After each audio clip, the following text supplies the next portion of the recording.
हे असं बारीक तांदूळ वाटून घेते आता पहिली मी. चरण प्रत्येक स्त्रीच्या मागे हे सगळं आहे. सगळ्यात मोठा प्रश्न का आवडतोय तो हाय की अंशू.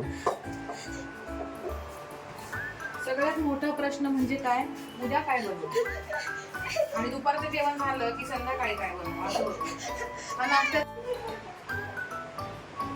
तर मंडळी बघा, मी आता रात्रीचे वाजलेत 1 आणि मी करायला घेतलंय उद्याच्या नाश्त्याची तयारी. म्हणजेच इडली आणि डोसा मला करायचंय.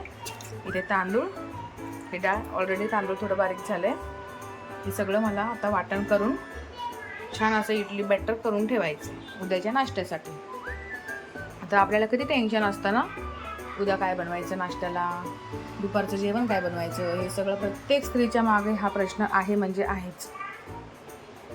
चला असो, पण हे सगळं करण्यात मजा येते कारण आपले घरातले आनंदाने हे सगळं म्हणजे एन्जॉय करतात, चांगल्या आनंदाने आपल्याला कॉम्प्लिमेंट देतात की छान झालंय, असं तसं पोटभर नाश्ता होतो सगळ्यांचा.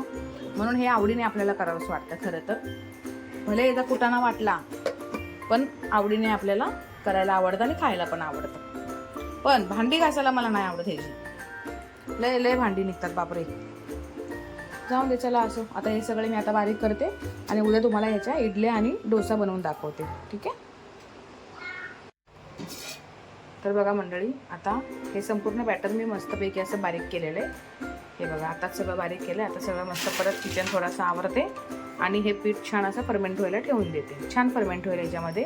आणि उन्हाळ्यामध्ये खरं सांगू का, हे पीठ आहे ना छान असं मस्त आंबवलं जातं, म्हणजे खूप छान आंबतं. ह्याला काही गरज नाही लागत जास्त आपल्याला तामझाम करायची, जशी आपल्याला हिवाळ्यात करावी लागते. आता हे उद्या मी तुम्हाला दाखवते कसं आणि कुठपर्यंत वरती आले ते. मला तरी वाटतं याच्या बाहेर येईल तोपर्यंत, त्यासाठी मी ह्याला परत ठेवणार आहे खाली.